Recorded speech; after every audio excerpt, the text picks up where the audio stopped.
नमस्कार दोस्तों, स्वागत है आपका हमारे official YouTube channel GS by Nirastar में। कैसे हैं आप सब? मैं उम्मीद करता हूँ स्वस्थ होंगे, मस्त होंगे, अपनी तैयारी में व्यस्त होंगे। बेटा आज का वीडियो टीजीटी पीजीटी आर्ट से संबंधित है और मोस्ट इंपॉर्टेंट है टीजीटी ट्रेंड ग्रेजुएट टीचर और पोस्ट ग्रेजुएट टीचर की वैकेंसी में आर्ट वाले सब्जेक्ट के लिए मोस्ट इंपॉर्टेंट डाटा है। आज के इस वीडियो से आपको 3 से 4 प्रश्न परीक्षा में देखने को मिल जाएंगे। तो 3 से 4 प्रश्न अगर एक वीडियो से मिल रहा है तो परीक्षा इंपॉर्टेंट होगी, वीडियो इंपॉर्टेंट होगा। तो परीक्षा तो आप सब जानते हैं कितना इंपॉर्टेंट है बेटा। बहुत ही अच्छी नौकरी है, बहुत ही अच्छी नौकरी है, ठीक है। और अगर बात करते हैं इस वीडियो की तो वीडियो भी इम्पोर्टेंट होने वाला है, क्योंकि एक वीडियो से 3-4 प्रश्न अगर 125 प्रश्नों में पूछ लिया जाए तो बहुत बड़ी बात होती है। तो पेन पेपर आप लोग नोट डाउन करने के लिए उठा लीजिए और नोट डाउन कर लीजिएगा। आइए स्टार्ट करते हैं। सबसे पहले बात करते हैं पूर्वी शैली की या फिर पाल शैली।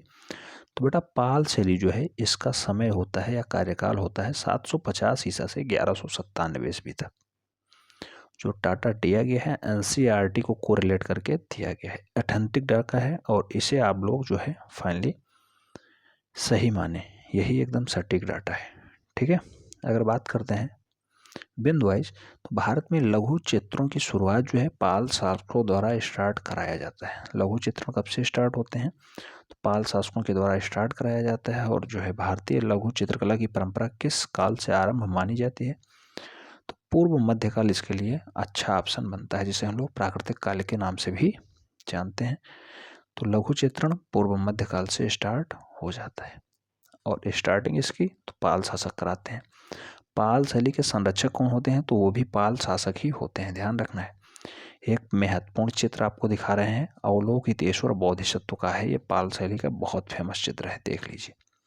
अवलोकितेश्वर बोधिसत्व महत्वपूर्ण है, पाल शैली का फेमस जो है चित्र है।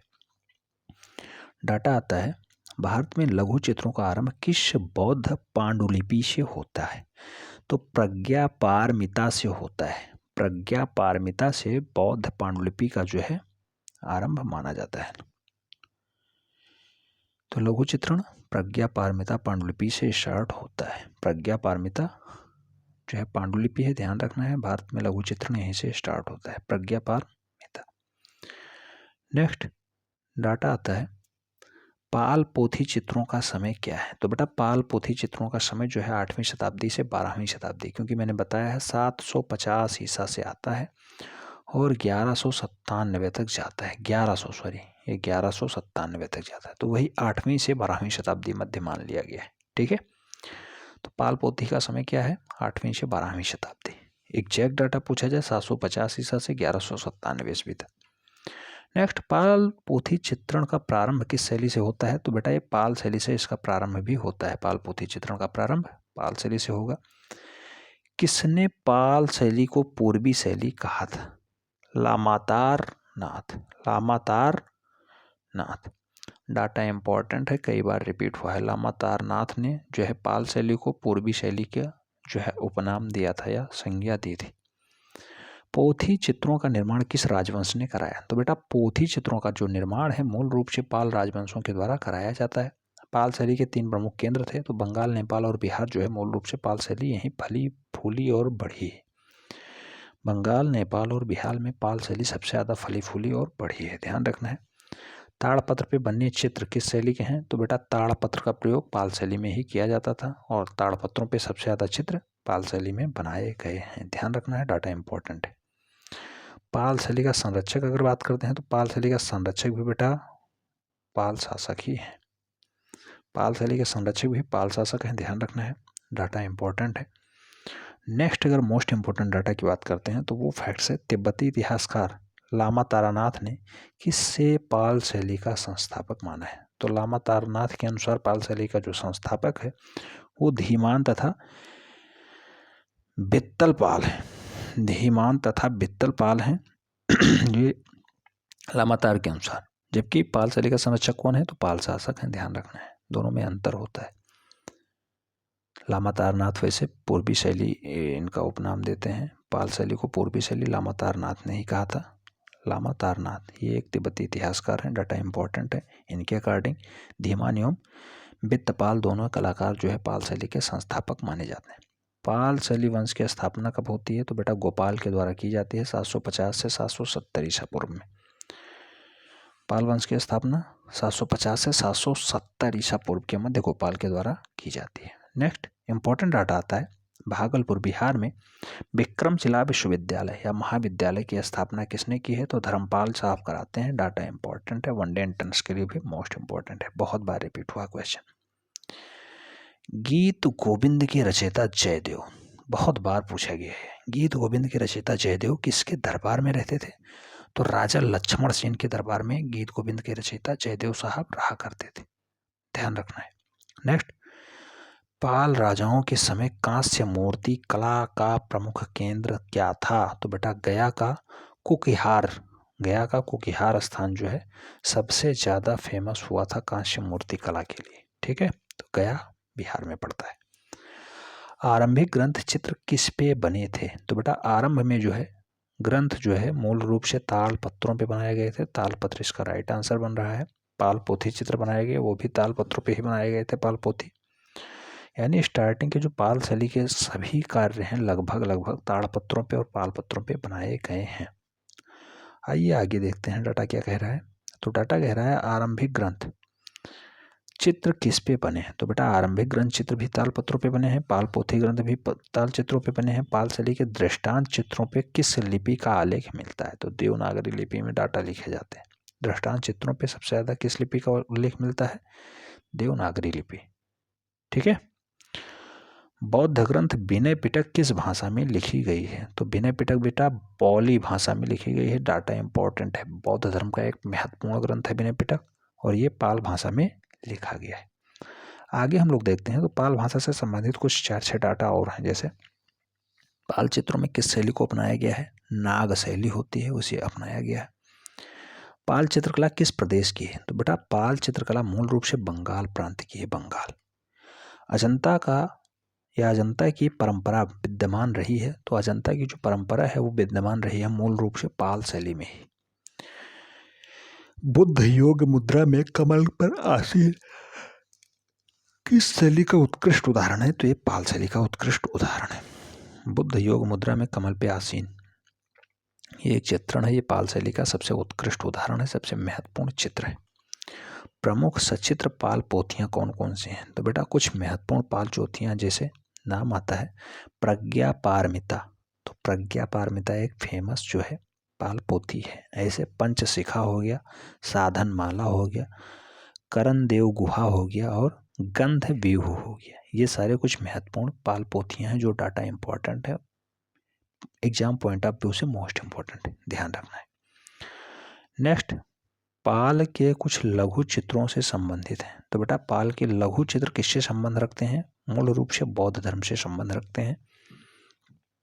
पाल पोथियां संबंधित हैं तो महायान बौद्ध धर्म से संबंध रखते हैं पाल पोथियां सबसे ज्यादा।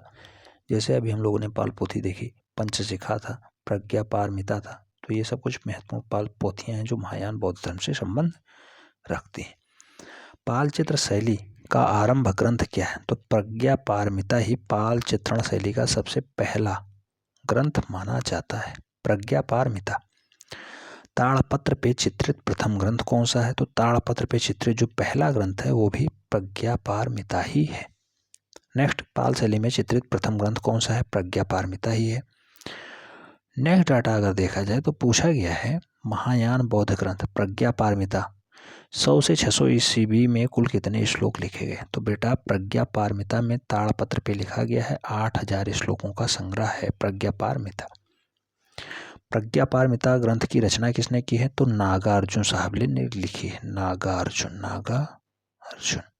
ठीक है, तो नागार्जुन ने लिखी है प्रज्ञा पारमिता, 8000 सूत्र हैं, ध्यान रखना है। नेक्स्ट, पाल युगीन पांडुलिपि चित्र अधिकांशतया आधारित हैं। तो पाल युगीन पांडुलिपि चित्र जो है मूल रूप से बौद्ध धर्म पे आधारित है, बौद्ध धर्म। नेक्स्ट, पाल शैली में बने चित्रों का आकार क्या है? तो 22.25 इंची लंबा व 2.25 इंची चौड़ा, यानी 22/1/4 इंच लंबा है और 2/1/4 इंची चौड़ा है। पाल शैली के चित्रों में किस रंग का प्रयोग नहीं है? तो बेटा मूल रूप से सुवर्ण रंग का प्रयोग यहाँ पे नहीं किया गया है, सुवर्ण रंग। ठीक है, पाल शैली में सुवर्ण रंगों का प्रयोग बिल्कुल नहीं किया गया। अब पाल शैली यानी पूर्वी शैली खत्म होती है। अब हम लोग जैन शैली या अपभ्रंश शैली देखेंगे, जिसे हम लोग पश्चिमी शैली के नाम से भी जानते हैं। तो पश्चिमी शैली हो या अपभ्रंश शैली हो या जैन शैली हो, इसका विकास 1100 ईस्वी से 1500 ईस्वी यानी 11वीं शताब्दी से 15वीं शताब्दी के मध्य होता है। अपभ्रंश शैली या पश्चिमी शैली या फिर जैन शैली। और पाल शैली का कब तक होता था? 750 से 1197 ईस्वी तक। ठीक, आइए स्टार्ट करते हैं। अगर बात करते हैं जैन शैली की, तो जैन चित्रकला कहलाता है। तो जैन चित्रकला मूल रूप से लघु चित्रकला कहलाता है या फिर लघु चित्रण कहलाता है। जैन शैली पश्चिम भारतीय शैली किस विद्वान ने कहा था? तो बेटा जैन शैली को पश्चिम भारतीय शैली मूल रूप से आनंद कुमार स्वामी साहब ने कहा है। आनंद कुमार स्वामी इसके राइट आंसर बन रहे हैं। ये एक महत्वपूर्ण चित्र है, महत्वपूर्ण चित्र है कल्पसूत्र का। महावीर के जन्म के समय का ये है कल्पसूत्र, ध्यान रखना है, डाटा इंपॉर्टेंट है।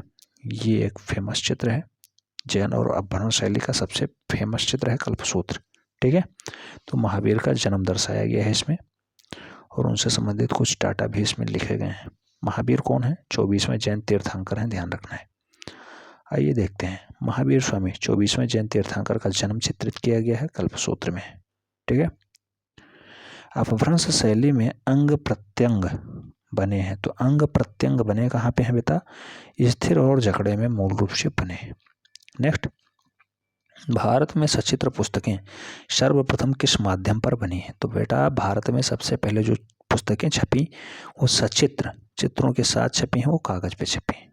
ठीक है, डाटा इंपॉर्टेंट है। आगे देखते हैं हम लोग, जैन लघु चित्रों का प्रमुख विषय क्या रहा है? तो बेटा जैन लघु चित्रण जो है मूल रूप से तीर्थंकर और उनकी जीवनी पे आधारित चित्र बनाए गए हैं। तो सबसे ज़्यादा तीर्थंकर और उनकी जीवनी पे आधारित विषय पे चित्र बनाए गए हैं। जैन चित्रकला भारत के किस क्षेत्र की है? तो ये पश्चिमी क्षेत्र की है, ध्यान रखना है। जबकि जो है अभी हम लोगों ने पाल शैली देखा, वो बंगाल शैली की है। ठीक है, पाल शैली बंगाल में फली फूली बूढ़ी है। ठीक है, ये एक महत्वपूर्ण चित्र है। किसका है? महावीर स्वामी जी का है। महावीर स्वामी अगर बात करते हैं तो महावीर स्वामी 599 ईस्वी में इनका जन्म होता है और 527 ईस्वी में ईसा पूर्व में ये मर जाते हैं। तो 599 ईसा पूर्व में जन्म, 527 ईसा पूर्व में मृत्यु। ये जैन धर्म के 24वें तीर्थंकर हैं, महावीर स्वामी इनका नाम है, ध्यान रखना है। इनका जन्म कहाँ होता है? कुंडलग्राम में होता है, बहुत बार पूछा गया कुंडलग्राम। ठीक है, और जो है ज्ञान प्राप्ति इनको कहाँ होता है? ऋजुपालिका नदी के किनारे होता है, साल वृक्ष के नीचे। ठीक है, जाम्भिक गांव कई बार पूछा गया। आइए देखते हैं महावीर स्वामी। बेटा महावीर स्वामी 599 से 527 ईसा पूर्व तक भारत में निवास किए हैं। जैन धर्म के 24वें तीर्थंकर हैं, डाटा इंपॉर्टेंट है, और यही अंतिम तीर्थंकर भी है। महावीर स्वामी का जन्म कहाँ पे होता है? कुंडलग्राम में होता है, जैसे कि मैंने पहले ही बताया था। महावीर का जन्म कब और कहाँ पे होता है? तो 599 ईसा पूर्व में कुंडलग्राम में होता है। कैवल्य यानी ज्ञान की प्राप्ति महावीर स्वामी को कहाँ पे होती है? तो ज्ञान की प्राप्ति बेटा जाम्भिक ग्राम के समीप होती है, ऋजुपालिका नदी है और तट के किनारे एक साल वृक्ष के नीचे होती है। तो जाम्भिक गांव, ऋजुपालिका नदी और एक साल वृक्ष के नीचे इनकी जो है ज्ञान प्राप्ति यानी कैवल्य प्राप्त हो जाता है। महावीर के पिता का नाम क्या होता है बेटा? सिद्धार्थ होता है, ध्यान रखना है। महावीर के पिता का नाम सिद्धार्थ है। महावीर की माता का नाम त्रिशला है, ये भी कई बार डाटा वनडे इंटरेस्ट में पूछा गया है। महावीर का माता का नाम त्रिशला, महावीर के पिता का नाम सिद्धार्थ। महावीर का विवाह किससे होता है? यशोदा से होता है, यशोदा। महावीर की पुत्री का नाम क्या है? अड़ोज्या या प्रियदर्शनी, अड़ोज्या या फिर प्रियदर्शनी। महावीर की पुत्री का नाम अड़ोज्या या फिर प्रियदर्शनी। विवाह किससे होता है? यशोदा से।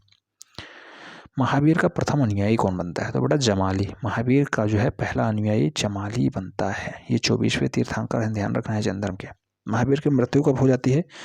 527 ईसा पूर्व में इनकी लगभग मृत्यु होती है। पावापुरी के समीप होती है, जो कि राजगृह में। ठीक है, तो 72 वर्ष की आयु में राजगृह के पास पावापुरी में इनकी मृत्यु हो जाती है 527 ईसा पूर्व में। आइए देखते हैं जैन धर्म के संस्थापक एवं प्रथम तीर्थंकर कौन थे? तो बेटा अगर संस्थापक की बात की जाए ऋषभदेव इसके राइट आंसर बनेंगे, ऋषभदेव। ठीक है, तो जैन धर्म के संस्थापक ऋषभदेव हैं। वास्तविक संस्थापक महावीर स्वामी को माना जाता है। इसके बाद कुछ महत्वपूर्ण डाटा आते हैं अपभ्रंश शैली से। अपभ्रंश शैली चित्रों का विषय क्या रहा है? तो बेटा जैन धर्म रहा है। अपभ्रंश शैली में जैन धर्म रहा है। कल्पसूत्र का सर्वप्रथम चित्रण किस शैली में हुआ है? तो कल्पसूत्र का सबसे पहले चित्रण जो है वो जैन धर्म में यानी जैन शैली में हुआ है, जैन शैली। जैन शैली को ही हम लोग अपभ्रंश शैली के नाम से जानते हैं, फिर पश्चिमी शैली के नाम से जानते हैं। ठीक है, कल्पसूत्र किसकी रचना है? तो यहाँ कल्पसूत्र जो है मूल रूप से बनाया है भद्रबाहु ने कल्पसूत्र को बनाया है। परली आंख किस शैली के चित्रों की विशेषता है? तो बेटा जो परली आंख है वो मूल रूप में अपभ्रंश शैली की विशेषता है। अपभ्रंश शैली इसका राइट आंसर। नेक्स्ट, एक महत्वपूर्ण डाटा आता है, सवा चश्म चेहरे से बाहरी निकली हुई बड़ी बड़ी आंखें इत्यादि किस शैली की विशेषता है? तो बेटा सवा चश्म चेहरे जो है मूल रूप से जैन धर्म से संबंध रखती हैं। जैन शैली का महत्वपूर्ण उदाहरण है, जैन शैली। ठीक है, जैन शैली में सवा चश्म चेहरे का उदाहरण है और एक अच्छा चित्रण भी किया गया है ऐसा। नेक्स्ट एक इंपॉर्टेंट डाटा आता है, खिलौने की तरह पशु पक्षियों का अलंकरण किस शैली में हुआ है? तो बेटा खिलौने की तरह पशु पक्षियों का जो अलंकरण है वो अपभ्रंश शैली में हुआ है। डाटा इंपॉर्टेंट है, कई बार रिपीट हो चुका है ये क्वेश्चन, ध्यान रखना है। जैन धर्म के अनेक तीर्थंकर किस सचित्र पुस्तक में चित्रित है? तो कालकाचार्य कथा में मूल रूप से जैन धर्म के सभी तीर्थंकर लगभग चित्रित है। लास्ट तीर्थंकर महावीर स्वामी हैं जो विश्वक्रम के हैं। ऋषभ देव जैन धर्म के संस्थापक हैं, ध्यान रखना है। वास्तविक संस्थापक कौन माने जाते हैं? महावीर स्वामी माने जाते हैं। बार बार बताता रहता हूँ, आपको नोट डाउन करते रहना।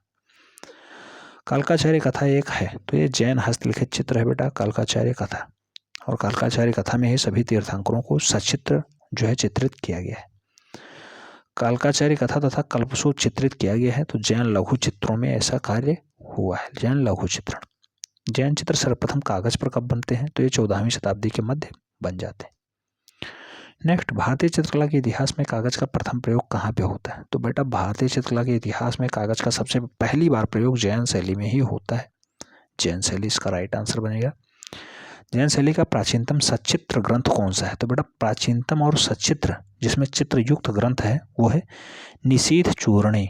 निशीथ चूर्णी जो है मूल रूप से जैन धर्म का सबसे प्राचीनतम ग्रंथ है और जिसमें चित्रों का भी बात किया गया है। नेक्स्ट, सृष्टिसाल का पुरुष चरित्र के रचयिता कौन है? हेमचंद्राचार्य। हेमचंद्राचार्य ने सृष्टिसाल का पुरुष चरित्र की रचना की है। नेक्स्ट, आगे एक इंपॉर्टेंट डाटा आता है, निशीथ चूर्णी या फिर जिनदासी घणी द्वारा रचित, यानी जो निशीथ चूर्णी है का निर्माण किसके समय में होता है? तो सिद्धराज जयसिंह के समय में होता है। 11वीं शताब्दी के ईसा पूर्व निशीथ चूर्णी का जो है निर्माण हो जाता है, 11वीं शताब्दी यानी 1100 ईसा पूर्व में। कल्पसूत्र की सबसे उत्तम प्रति कहाँ पे है बेटा? तो जौनपुर में ये रखी हुई है। जौनपुर यूपी वाला, जिसे सिराजे हिंद के नाम से भी जाना जाता है। ठीक है, नेक्स्ट, कल्पसूत्र की कौन सी प्रति सर्वश्रेष्ठ है तथा स्वर्ण अक्षरों में लिखी गई है? तो जौनपुर के बादशाह हुसैन शाह सरकी के समय में चित्रित 1467 ईस्वी की प्रति जो बड़ौदा के ज्ञान मंदिर में सुरक्षित है वो कल्पसूत्र की सबसे अच्छी और श्रेष्ठ जो है कृति मानी जाती है। स्वर्ण अक्षरों में लिखी गई है। ठीक है, बड़ौदा के ज्ञान मंदिर में रखी गई है, सुरक्षित है। नेक्स्ट, इस समय जौनपुर की तुलना ईरान के किस किला केंद्रों से या फिर किस कला केंद्रों से की जाती है? तो सिराज से की जाती है, इसीलिए जौनपुर को सिराज ए हिंद कहा जाता है। सिराज ए हिंद किसका उपनाम है? सिराज ए हिंद जौनपुर का उपनाम है। ठीक है, किस ग्रंथों में अपभ्रंश शैली के चित्र मिलते हैं? तो बाल गोपाल स्तुति, रति रहस्य, दुर्गा सप्तती, वसंत विलास, कल्पसूत्र, कालकाचार्य कथा, निशीथ चूर्णी और फिर कथा सरित सागर में भी जो है कुछ ऐसे अपभ्रंश शैली के चित्र मिल जाते हैं। आगे, वसंत विलास के चित्र कहाँ पाए जाते हैं? तो बेटा वसंत विलास के चित्र जो है मूल रूप से गुजरात प्रांत में सबसे ज़्यादा पाए जाते हैं। नेक्स्ट, एक इम्पोर्टेंट डाटा बनता है, किस शैली के चित्रों में सीमांत रेखाओं को निब की सहायता से काली स्याही पे बनाया जाता है? तो बेटा सीमांत जो है चित्रण मूल रूप में अपभ्रंश शैली में किया जाता है और काली स्याही से बनाया जाता है। ठीक है, अब आते हैं हम लोग आगे के डाटे पे। आगे डाटा कहा गया है कि पश्चिमी भारतीय शैली के आकारों का बाह्य रेखा किससे बनी है? तो बेटा पश्चिमी भारतीय शैली के आकारों की बाह्य रेखा जो है मूल रूप से काली स्याही और कलम के द्वारा बनाई गई। लाहौर चंदा के लेखक कौन है? तो बेटा लाहौर चंदा के लेखक जो हैं वो मूल रूप से मुल्ला दाऊद जी हैं। मुल्ला दाऊद ने लाहौर चंदा को लिखा है। अपभ्रंश शैली के चेहरे दिखाई देते हैं तो भाव शून्य, अभ्रंश शैली के चेहरे दिखाई देते हैं, भाव शून्य इसका राइट आंसर बनेगा। नेक्स्ट, जैन शैली के चित्रों में किन रंगों की प्रधानता है? तो प्राथमिक रंग सबसे ज़्यादा प्रयोग किए जाते हैं जैन शैली में, ध्यान रखना है। जैन शैली को ही अभ्रंश शैली या फिर पश्चिमी शैली के नाम से भी अभिभूत किया जाता है, पुकारा जाता है। नेक्स्ट, जैन शैली में पशु, पक्षी तथा प्रकृति का चित्रण कैसे किया गया है? अस्वाभाविक रूप से किया गया है पशु, पक्षी और प्रकृति का चित्रण, ठीक है। नेक्स्ट, पट चित्रों के निर्माण में किस शैली को अपनाया गया है? तो बेटा पट चित्रों के निर्माण में गौड़ शैली को अपनाया गया है, राइट आंसर गौड़ शैली बन रहा है। कपड़े पे निर्मित उस काव्य कलाकृति का नाम बताइए जो श्री मेहता के गुजरात से मिली है। तो वसंत विलास, लिपिक काल इसका जो है 1451 है, वसंत विलास जो है वो कृति है 1451, ठीक है। वसंत विलास में कितने चित्र हैं? तो 79 चित्र हैं, 1451 में छपती है। जैन शैली से प्राप्त और पंचाशिका के चित्रों में क्या चित्रित है? तो बेटा जैन शैली में बिल्हण और चंपावती की प्रणय लीला, बिल्हण और चंपावती की प्रणय लीला जो है पंचाशिका में चित्रित है।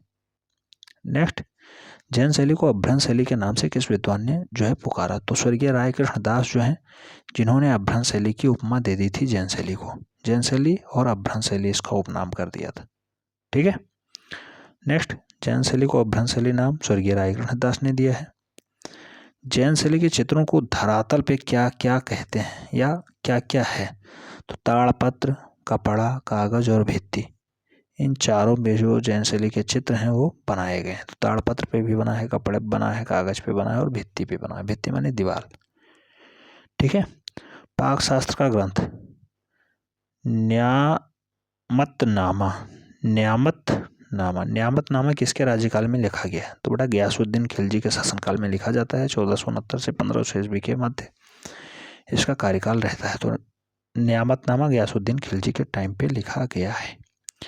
जैन शैली का जो है आरंभ कब से स्टार्ट होता है पूछा गया है? तो जैन शैली का जो आरंभ है वो 1100 से 1500 ईस्वी के मध्य होता है। जैन शैली की खोज का श्रेय किसे जाता है? डॉक्टर आनंद कुमार स्वामी, डॉक्टर आनंद कुमार स्वामी ने मूल रूप से जैन शैली को खोजा है।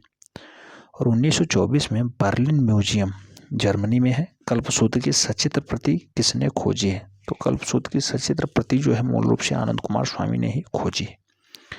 नेक्स्ट, गीत गोविंद और कल्पसूत्र किस धर्म के सचित्र चित्राएं हैं यानी सचित्र रचनाएं हैं? तो बेटा जैन धर्म से संबंध रखती हैं गीत गोविंद और कल्पसूत्र दोनों, ध्यान रखना है।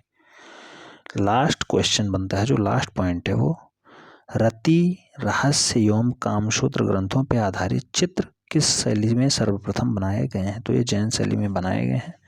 रति, रहस्य और कामसूत्र ग्रंथ दोनों जो है जैन शैली पे आधारित हैं और वहीं बनाए गए हैं। तो ये सेशन आपको कैसा लगा कमेंट के माध्यम से जरूर बताएं। अगर चैनल पर नए हैं चैनल को सब्सक्राइब कर लें, बेल आइकन प्रेस कर लें, जिससे नोटिफिकेशन आपको टाइम से मिले और आप चैनल का भरपूर लाभ टाइम से ही ले सकें। मिलते हैं नेक्स्ट वीडियो में, तब तक के लिए जय हिंद।